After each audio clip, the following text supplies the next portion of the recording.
Hyvä. Aloitus ilmeisesti ei katkennut. Verkko, niin loistavaa. Hyvä. Mietitäänpä aluksi vähän pohjustukseksi, että mitä uudet genomitekniikat käytännössä tarkoittaa kasvinjalostuksessa. Ja ylipäätään kasvinjalostustahan tehdään sellaisista syistä, että me saadaan sellaisia kasveja, joita me halutaan erilaisista syistä. Joko sato paranee, taudin tai tuholaisten kesto paranee, tulee parempi viljelyvarmuus tai ääriolojen kesto, ravintosisältö paranee, ulkonäkö, makusäilyvyys jne. Näitä syitä muun muassa on kasvinjalostuksessa. No, se miksi mä puhun uusista genomitekniikoista, on oikeastaan sitä, että tämähän on pitkä ketju, mitä ollaan tehty. On lähtenyt valintajalostuksesta jo silloin, kun aloitettiin koulussa lukemaan ihmisen historiaa, niin siinä vaiheessa, kun kaupungit ja asujaimiset alkoi syntyä, niin siinä vaiheessa on myöskin maanviljelys ollut olennainen tekijä siinä, miksi näin on päässyt käymään. No, kehitys on kehittynyt ja kiihtynyt suorastaan ajan mittaan.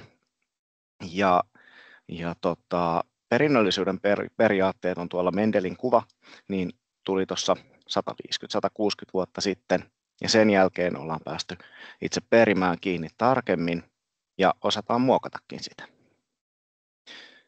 Ja tässä on tärkeä viiva. Eli se, miksi mä puhun uusista genomitekniikoista enkä geenieditoinnista esimerkiksi, on se, että geenieditointi on osa näitä teknologioita, jotka lasketaan uusiksi genomitekniikoiksi EUn käyttämässä kielessä. Ja siihen on laitettu käytännössä rajaksi vuoden 2000 jälkeen syntyneet tai käyttöön otetut tekniikat. No, mitä EU puhuu aiheesta, niin puhutaan perinteisistä jalostustekniikoita, jossa on risteyttämistä ja on ollut myös kemikaaleilla ja säteilyllä tehtyä mutaatiojalostusta, nykyään ehkä vähemmässä määrin. Ja sitten on ollut myöskin geenimuuntelutekniikoita, jossa on sitten EU-näkökulmasta pureuduttu erityisesti siihen, että niissä ollaan tehty transgeneesiä, eli yhden kasvin perimään on saatu lisätä toisesta organismista jotain osia perimästä. Uudet genomitekniikat EU-lainsäädäntöehdotusten mukaan perustuu siihen, että toimitaan kasvin oman perimän sisällä, eli sinne ei lisätä mitään uutta, mutta toki geenieditointi välineenä mahdollistaisi myös tämmöisen transgeneesin. Mutta tässä kun puhutaan uusista genomitekniikoista, niin puhutaan erityisesti siitä, että ei muuteta kasvin omaa perimää ulkopuolisilla perimän osasilla. No, lainsäädäntö sinänsä niin on Euroopan ulkopuolella vaihtelevaa. Eli uusilla genomitekniikoilla tuotettujen kasvien sääntely vaihtelee. EU:ssa, Uudessa-Seelannissa, Etelä-Afrikassa ja Kanadassa, niin nämä on tarkasti säädelty samoissa säädöksissä kuin transgeneesin eli gemmon osana. USA ja Australiassa geenieditointi ei ainakaan tämän artikkelin mukaan sinänsä ole säädeltyä samalla tavalla kuin GMO. Ja sitten muu maailma on näiden välillä niin sanotusti. No, se mitä tarkoittaa sääntely, niin se ei tarkoita sitä, että ei saisi käyttää geenieditointia, vaan esimerkiksi tässä on vastikään tullut uutinen, jossa mietitään sitä, että Kanadassa tulisi geenieditoituja possuja markkinoille. Eli se on kuitenkin vähän erilainen ajatus siitä kuin meillä, että joissain kuitenkin paikoissa säädellään enemmän kuin toisissa. No sitten mitä väliä? Ja nyt päästään siihen oikeastaan, että miksi tällainen tutkimus on ylipäätään tehty. Eli geenieditoitujen kasvien osalta niin ei välttämättä pystyttäisi rajalla tunnistamaan, mikä on geenieditoitu kasvi ja mikä ei. Varsinkin kun pystytään tekemään hyvin luonnollisen kaltaisia ja luonnossakin toteutuvia muunnoksia. Tämän lisäksi EU on huolissaan siitä, että ilmastonmuutos vaikuttaa koko ajan enemmän meidän maatalouteen, jolloin meidän reagointikyky perinteisen kasvinjalostuksen keinoin niin ei välttämättä riitä. Tarvitaan uusia keinoja sen nykyisten käytäntöjen rinnalle. Ja toisaalta kyseessä on myös kilpailukyky. Jos muualla maailmassa ollaan sallivampia geenieditoinnin suhteen, niin EUn kilpailukyky voi heiketä osaltaan. Nämä on tekijöitä, mitkä ovat johtaneet siihen, että tiukka EU-lainsäädäntö olisi nyt tällä hetkellä muutoksessa. Ja käytännössä siellä on ajatuksena se, että sen sijaan, että geenieditointia tai uusia genomitekniikkoja kohdellaan kuten geenimuunneltuja organismeja, jotka on hyvin tiukan sääntelyn alaisena, niin tulisi 2 erillistä ryhmää. Eli ryhmä 1 olisi kevyin, jotka on kasveja, jotka vastaavat tavanomaisesti jalostettuja tai spontaanisti mutatoituneita kasveja. Eli sellaisia, mitä luonnossa voi syntyä sellaisenaan. Näillä olisi tietynlainen todennusprosessi, mutta ei merkintää lopputuotteessa. Mutta näitä ei koskaan voitaisi laskea osaksi luomua. Ja sellaista kasvia ei saisi tässä ryhmä 1 luoda, joka olisi pelkästään sitä varten, että se olisi kasvinsuojeluaineille vastustuskykyinen. Patentointi on sellainen teema, mikä on tällä hetkellä keskustelunalainen EU:ssa, ja se saattaa muuttua, että miten näitä voidaan patentoida. Sen lisäksi olisi ryhmä 2, jotka on sitten kasvit, joita on muunnettu monimutkaisemmin, eli siellä mietitään rajoja, mikä on sitten tällainen monimutkaisempi muuntelu, mutta näillä olisi erillinen lupaprosessi ja näille tulisi merkintä lopputuotteessa. Kaikki muu sen sijaan sitten ajateltaisiin, että se on geenimuunneltu organismi ja menisi vanhan lainsäädännön mukaisesti. No, jos mietitään aiempia tutkimuksia siitä, että miten kuluttajat, kansalaiset, viljelijät ovat suhtautuneet uusiin genomitekniikoihin tai gemoihin, niin luonnollisuuden käsite on ollut sellainen teema, mikä on haastanut kasvinjalostusta ylipäätään ja perimämuuntelua. Eli onko luonnollisuus sitä, että jos sitä käsitellään tietyllä teknologialla, niin se ei ole luonnollista, vai onko siinä jonkinlainen jatkumo?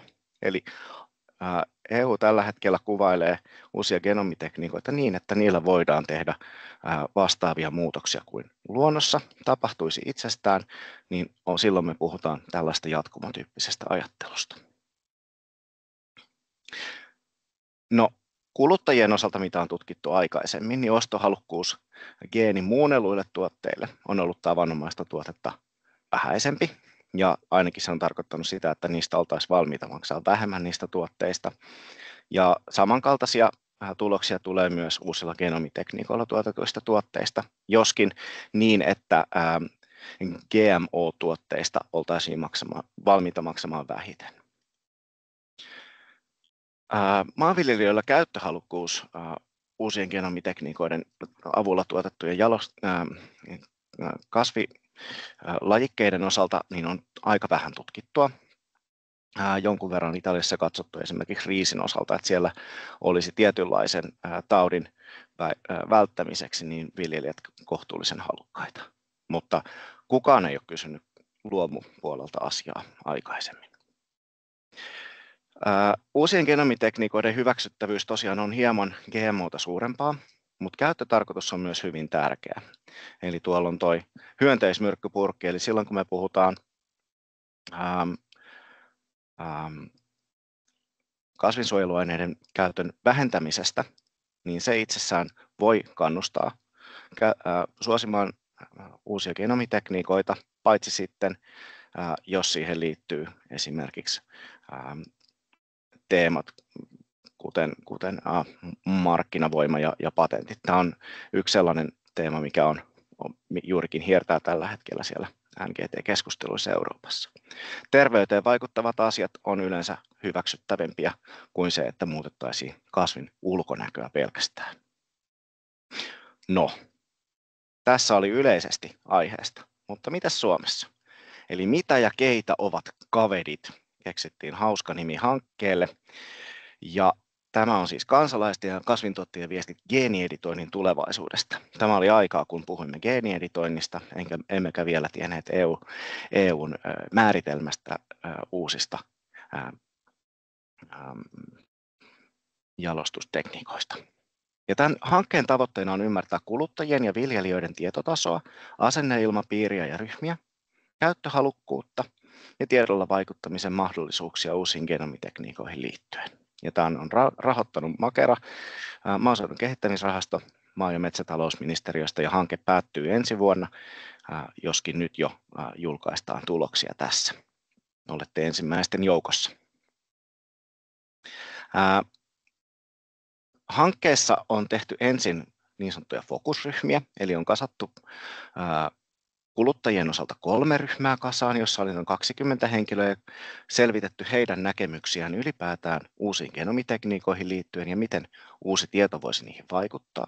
Ja samoin viljelijöiden osalta, jossa oli 4 ryhmää, yhteensä 15 viljelijää, ja heille otettiin vain 1 kerta, koska viljelijät ovat tosi kiireistä porukkaa. Tämän syvällisen tiedon perusteella ollaan sitten tehty laajempi kysely, jossa meillä oli 2400, pikkasen alle 2500 kuluttajakansalaista ja 490 kasvintuottajaa. Kysely lähetettiin 5000 kasvintuottajalle, ja nykyään vastausprosentti 10% viljelijöille on todellisuutta, eli emme oleta, että tässä oltaisiin erityisesti väistetty kysymystä, vaan on niin kuin kohtuullisen hyvin edustava otos. Mediaaniviljelijöiden viljelyala on 32 hehtaaria ja keskiarvo on 55 hehtaaria, jotka vastaa aika hyvin todellisuutta. Meillä on ryhmässä Luonnonvarakeskuksesta minä, Janne Artel, professorit Eija Pouta ja Alan Schulman, sitten on johtava tutkija Sirja Viitala ja tutkijat Annika Tienhaara ja Katriina Heinola sekä Helsingin yliopistolta professori Annukka Vaini ja tutkija Katriina Huttunen. No niin, mennään tuloksiin. Luomun osalta, koska tässä on kuitenkin aihepiiristä kiinnostuneita ihmisiä, niin tässä kyselyssä oli 64 luomuviljelijää, noin 13% vastaajista, mikä vastaa lähelle sitä osuutta, eli 14%, jota suomalaisia on. Luomuviljelijöitä on kokonaan kasvinviljelijöistä. 34 päätoimista vastaajaa, 26 sivutoimista ja 4 muuta, esimerkiksi kuolinpesiä. Eli siltä osin, kun tässä esitän tuloksia luomuviljelijöihin liittyen, niin nämä ovat oikeastaan indikaatioita ja kannustaa kysymään asiasta lisää sen sijaan, että tämä suoraan kattaisi kaikkia suomalaisia luomuviljelijöitä. Kuluttajista, jotka tässä on mukana, niin luomutuotteita suosii 21%, miehet pikkasen vähemmän kuin naiset, ja viljelijöistä 16%, mutta luomuviljelijät ovat sentään uskollisia omille tuotteineen, eli 70% heistä ovat valmiita käyttämään luomua tai suosivat luomua kulutuksessa. No, tutkimuksen havaintoja. Näissä fokusryhmäkeskusteluissa, missä päästään hyvin syvällisesti keskustelemaan aiheesta, tässä kuluttajienkin kanssa keskusteltiin jokaisen ryhmän kanssa yli 2 tuntia, niin tämä luonnollisuus nousi myös siellä esiin. Ja sellaisenaan se, että miten käsitetään sana luonnollinen, niin se vaikuttaa osaltaan uusien genomitekniikoiden näkemyksiin. Ja kun kuluttajille annettiin lisätietoa siitä, yritettiin antaa mahdollisimman neutraalia tietoa, että mitä uudet genomitekniikat tarkoittaa, niin tuli siirtymää sellaiseen, että mikä on riittävän luonnollista, jotta se voidaan ajatella niin sanotusti hyväksyttäväksi. Eli lähtökohtaisesti se alkuperäinen tieto, mikä ihmisillä oli, niin toi semmoisen selkäydin näkemyksen asiaan, ja kun sitä alettiin käsittelemään enemmän ja puhumaan siitä, niin mietittiin, että olenko tiennyt tästä asiasta enemmän, en välttämättä. Ja sitten sillä uudella tiedolla saattoi olla positiivinen vaikutus siihen näkemykseen, tai sitten se voi myöskin olla niin, että ne, jotka olivat hyvin negatiivisia asian suhteen, niin pysyivät myös negatiivisina.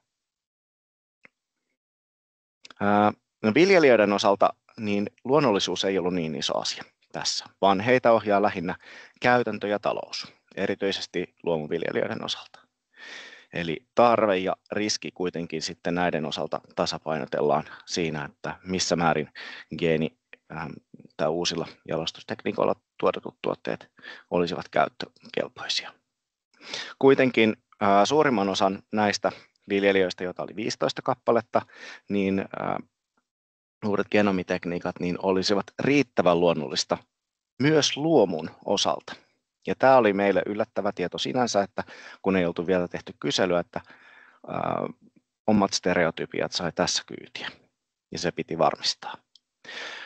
Se syy, minkä takia tähän kuitenkin tultiin, oli se, että 4 luomuviljelijät, jotka olivat tässä joukossa, niin esittivät huolen siitä, että mikäli muu maailma siirtyy uusiin genomitekniikoihin jalostuksessa, niin voi olla, että luomu saattaisi jäädä jalostuskehityksen ulkopuolelle. Tämä oli siis heidän kertomansa huoli. No, sen jälkeen tehtiin kysely, ja kyselyssä meillä on luotu niin sanottuja asenneryhmiä. Ja asenneryhmät on rakennettu tässä useamman erilaisen kysymyksen perusteella, joista ensimmäinen on muotoa, että olisi epäeettistä olla käyttämättä uusia genomitekniikoita, jos ne voisivat auttaa tärkeissä yhteiskunnallisissa haasteissa. Tämä ei ole lainkaan ainoa kysymys, vaan siihen lisäksi on laitettu tällainen kysymys, jossa on huolissaan uusilla genomitekniikoilla tuotettujen ruokatuotteiden vaikutuksesta terveyteen tai ympäristöön. Ja sen jälkeen on lisätty niin sanottu Food Technology Neophobia patterikysymyksiä, eli uusiin ruokateknologioihin liittyvät pelot, jossa on 13 kysymystä. Ja tämän jälkeen oli vielä, tai oikeastaan näitä kysymyksiä ennen, oltiin kerrottu kuvien avulla, mitä tavanomainen jalostus, geenimuuntelu ja uudet genomitekniikat tarkoittaa, ja kysytty näiden osalta 4 eri kategoriassa, missä määrin ne oli hyväksyttäviä, tarpeellisia, hyödyllisiä tai luonnollisia. Ja kun näiden kysymysten vastaukset yhdistetään, niin me pystyttiin luomaan erilaisia asenneryhmiä. Ja me löydettiin käytännössä 4 ryhmää tässä vaiheessa. Tulokset siis eivät ole vertaisarvioitua, saattavat jonkun verran muuttua, mutta kyllä nämä kertoo jo yleisestä trendeistä. Niin meillä oli 4 ryhmää, joista voidaan sanoa, että kriittinen, ehkä kriittinen käyttäjä, valmis käyttäjä ja myönteinen käyttäjä. Palataan kohta niihin, että miksi ne on näin nimetty.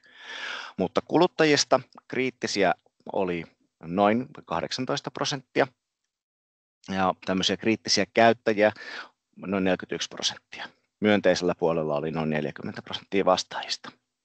Ne, jotka käytti luomua tai suosi luomua kulutuksessaan, niin oli aavistuksen kriittisempiä kuin peruskuluttajat.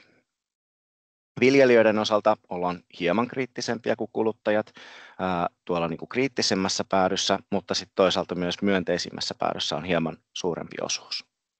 Luomuviljelijöistä kriittinen ehkä porukkaa on vajaa puolet, ja täällä on myös myönteistä ryhmää, ja tämä heijastelee sitä fokusryhmässä saatua tulosta, että myös luomutuottajilla voisi olla mielenkiintoa uusia genomitekniikoita kohtaan.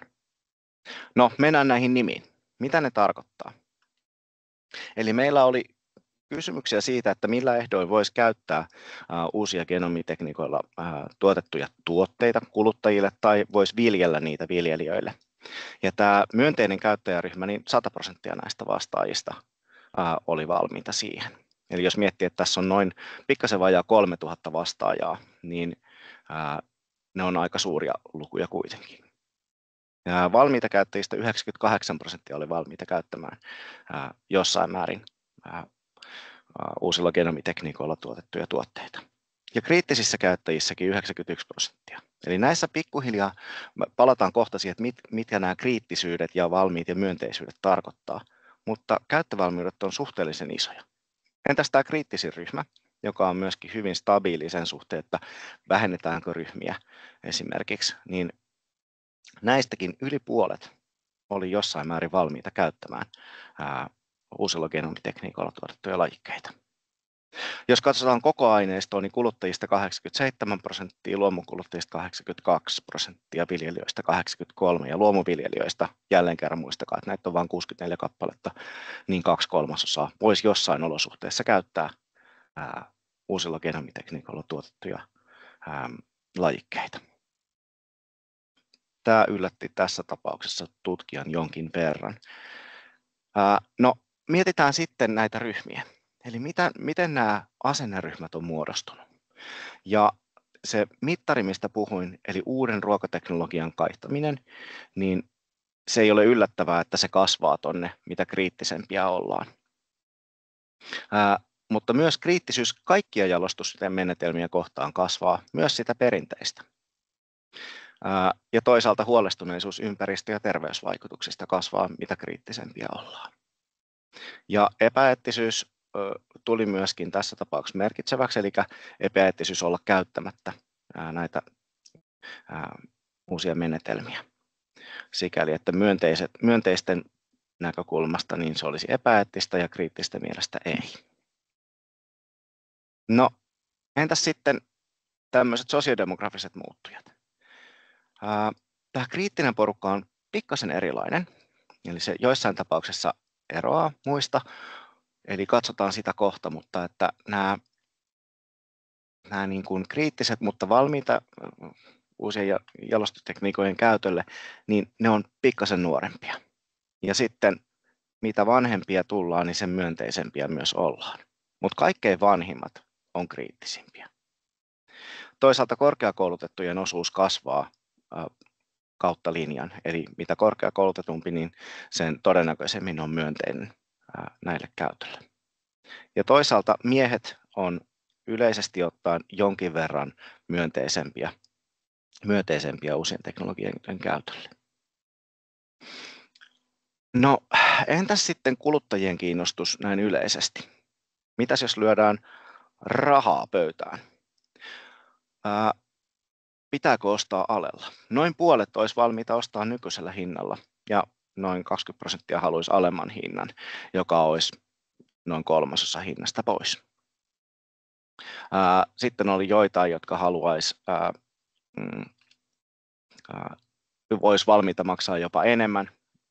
Niitä ei ollut paljon ja sitten oli niitä, jotka ei haluaisi ostaa ollenkaan. No, tärkeää on myös ajatella sitä, että täytyy miettiä myös vaihtohalukkuutta, että mitäs jos se minun leipäni, jota aina ostan, muuttuisikin sellaiseksi, jossa on käytetty uusia genomitekniikoilla tuotettuja lajikkeita. No, katsotaanpa. Leikkokukkien osalta ihmiset pääsääntöisesti olisi hyvin valmiita jatkamaan käyttöä, ja niissähän kuitenkin käytetään myöskin erilaisia jalostuskeinoja. Oluen käyttäjät jatkaisi hyvin pitkälti käyttäjää, kahvi ja kasvikset sen jälkeen.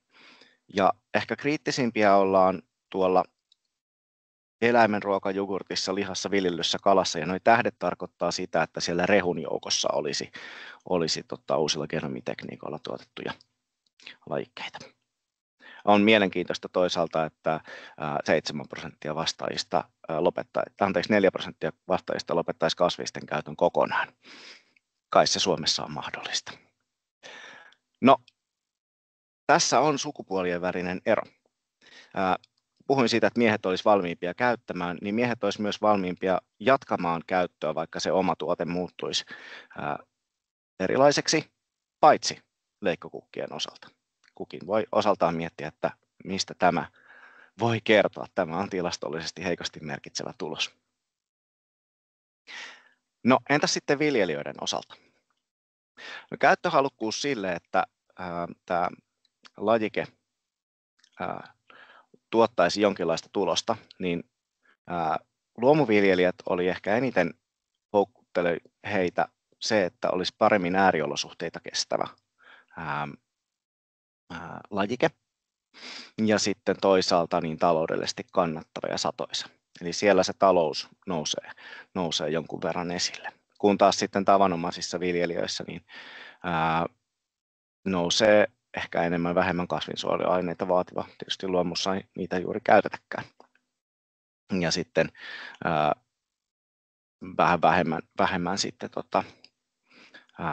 taloudellinen kannattavuus.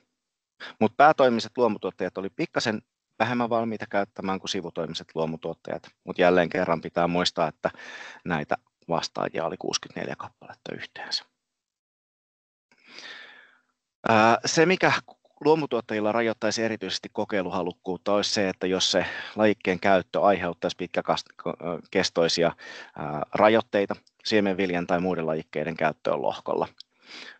Hallinnolliset rasitteet, käyttöesimerkkien puute tai yleinen asenneilmapiiri ei sillä tavalla rajoittaisi läheskään niin paljon. Ja sitten jos mietitään yleistä näkökulmaa siihen, että miten suhtaudutaan uusien genomitekniikoiden käyttöön luomutuotannossa, niin kuluttajien osalta tämä on aika normaali jakautunut niin sanotusti. Osa on myönteisiä, osa on kielteisiä, mutta sitten on epävarmojen joukkoa niin sanotusti. Luomuviljelijöiden osalta niin erittäin kielteisesti löytyy sitten oma piikki tuolta, mutta että tämä ei ole selvästi niin kuin yhteen päätyyn ajautunut jakauma. No, puhuin alussa tuossa siitä fokusryhmistä, että miten siellä nousi tieto ja ymmärryksen taso ja miten se suhtautuu kriittisyyteen. Ja nyt tulee se minulle jännä paikka. Ensimmäistä kertaa koskaan käytän Mentimetriä tässä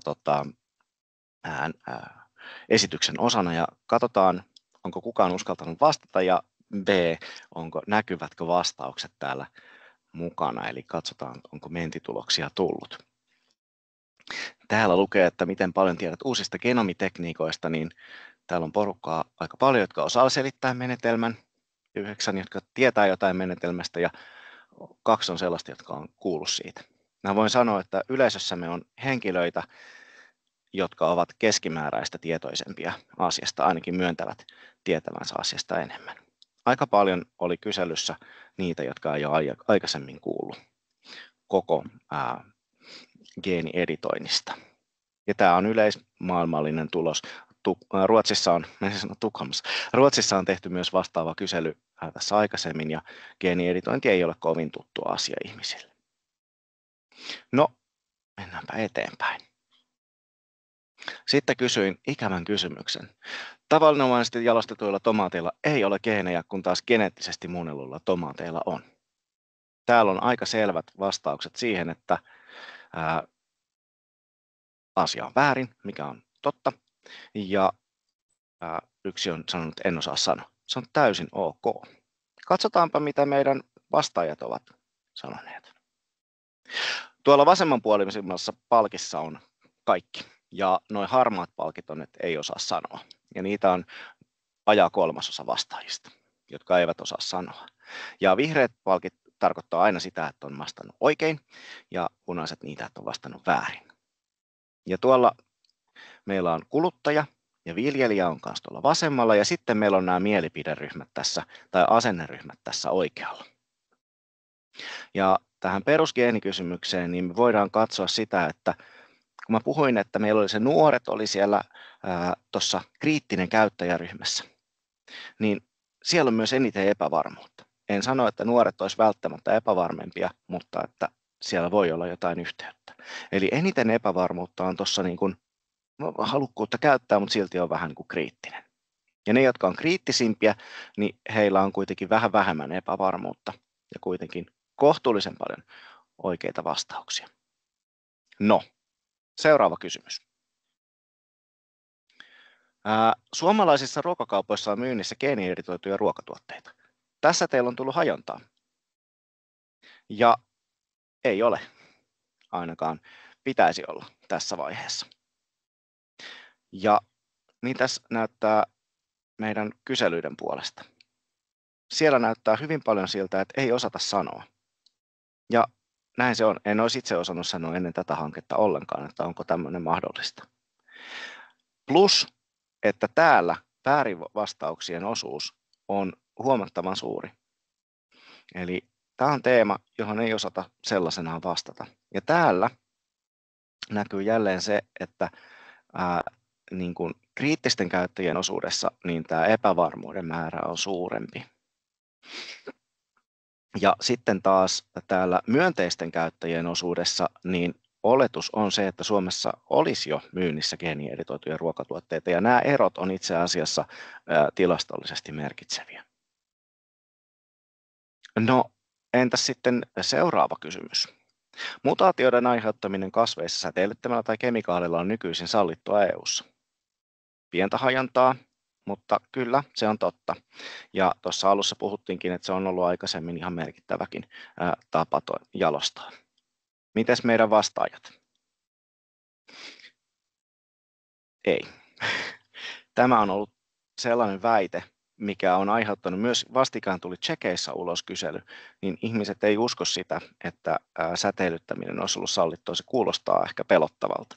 Se kuulosti myös meidän fokusryhmissä ihmisiltä pelottavalta, vaikka sitä on käytetty turvallisesti myös pitkän aikaa. Ja tässä nämä erot edelleen ryhmien välillä on kohtuullisen pienet, mutta kuitenkin niin pikkasen enemmän oikeita vastauksia on näillä myönteisimmillä ihmisillä.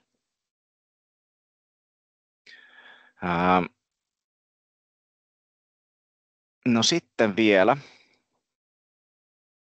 tsekkauskysymys. Kasvinjalostuksella ei ole mitään tekemistä geenien kanssa. No, kyllähän sillä vahvasti on.